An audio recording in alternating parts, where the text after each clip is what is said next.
Buenas tardes, profesora. En esta oportunidad, a mi grupo nos ha tocado presentar el avance del trabajo final, parte 2.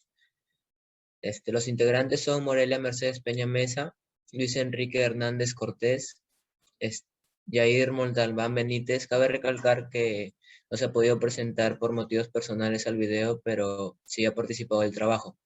José Miguel Sánchez Montero, y el que habla.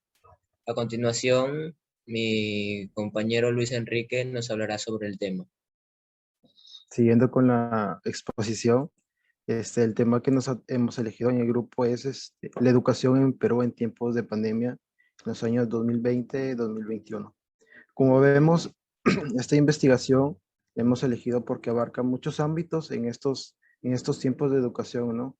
Tantos como en la educación inicial, primaria y secundaria, universitarios, ¿no? Lo hemos elegido porque abarca grandes ámbitos y esto genera grandes limitaciones y retos que debemos de afrontar nosotros los estudiantes y por eso hemos elegido este tema. Ahora, siguiendo con la exposición, sí, le doy pase a mi compañera Morelia, que va a presentar su pregunta. Buenas tardes, profesora. Siguiendo con la exposición, les explicaré sobre nuestra pregunta de investigación, que es la siguiente. ¿Cuáles han sido las limitaciones de la educación en el Perú en tiempos de pandemia durante los años 2020 y 2021? Nuestra pregunta es una gran controversia, ya que en tiempos de pandemia que nos ha tocado vivir en todo el mundo, se nos ha presentado distintas limitaciones. Y la base de gran limitación es que no todos tenemos los recursos necesarios para adquirir equipos tecnológicos, ¿no? Y por otra parte, que todas las personas no sabemos un uso adecuado para desarrollar un buen aprendizaje. A continuación, le doy paso a mi compañero. Bueno, les hablaré sobre la hipótesis. La hipótesis que nuestro grupo ha elegido es: las limitaciones que ha tenido la educación en el Perú están referidas a escasas oportunidades de herramientas tecnológicas, falta de acceso a Internet, familias con limitaciones económicas para adquirir equipos para la educación virtual y limitaciones en las competencias digitales, tanto como el estudiante y el docente.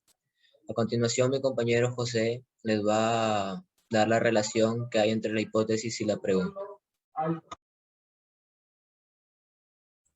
Bueno, como continuando con la exposición, como bien explicaron mis compañeros acerca de la pregunta de la hipótesis, ahora yo hablaré de la relación que tienen estos dos puntos. Cuando hablamos de la pregunta, podemos decir que cuáles han sido las limitaciones de la educación en el Perú en tiempos de pandemia, en los años 2020-2021. La pregunta se formuló durante estos años porque fue el auge en el que se presentaron más limitaciones en cuanto a la pandemia, incluyendo también la educación virtual.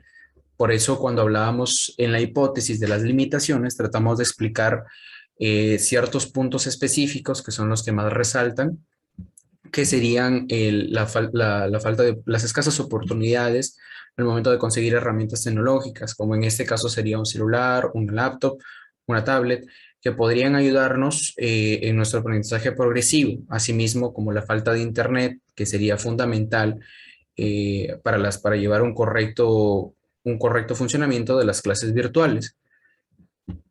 Y por otro lado, también hablaríamos de las faltas económicas independientemente de cada familia, porque no todas las familias se han visto favorecidas por la pandemia. Muchas de las familias tuvieron que ideárselas, como se diría, para poder conseguir para sus hijos equipos para que estos mismos puedan continuar con su educación y de manera virtual. Por eso se presentaban este tipo de limitaciones que también limitaban las competencias, como se mencionaba, tanto de los estudiantes como la de los docentes. En este caso de los estudiantes, porque no pueden entrar todos a las clases, y en el caso de los docentes, porque para muchos se les ha hecho difícil adaptarse a este nuevo método, al igual que los estudiantes también. Y por eso era la importancia de nuestra investigación, que sería tratar de conocer cuáles son los métodos de estudio que se han venido desarrollando durante estos tiempos de la pandemia tales, bueno, como ha sido la modalidad virtual y cómo esta ha ido funcionando, la importancia de la misma y también basándonos en varias modalidades de esta, ¿no? Como por ejemplo, en el caso de cómo cambia el desarrollar un examen, cómo cambia el caso de las notas de las clases, el dar las clases como tal y visualizar a los demás compañeros también y las demás competencias que pueden generarse dentro de la misma. Esto sería todo en cuanto a nuestro tema de investigación. Luego de esto vendrían los argumentos 1, 2 y 3, que serían parte, a lo mismo que la conclusión, que serían parte de nuestro esquema de investigación. Y de la conclusión podemos decir que durante la pandemia COVID-19 la educación virtual no cumplió con todas las expectativas de muchos estudiantes, por lo que ya había mencionado antes, porque se sentía que no era suficiente, no era lo mismo que una educación virtual en comparación a lo que estaban enfocados en presencial, ¿no? Estas diferencias que hay, este vacío que parte a estas modalidades. Y en la mayoría de los casos, como ya mencionaba, en cuanto a limitaciones, no conseguían con los equipos técnicos para la gestión y el aprendizaje, aparte de la conexión, y siendo parte de toda una lista larga de inconvenientes que se han atravesado en el camino del aprendizaje de muchos estudiantes y en el camino de los docentes para poder dar conocimientos a ellos también. Esto ha sido todo en cuanto a nuestra exposición, profesor. Muchas gracias.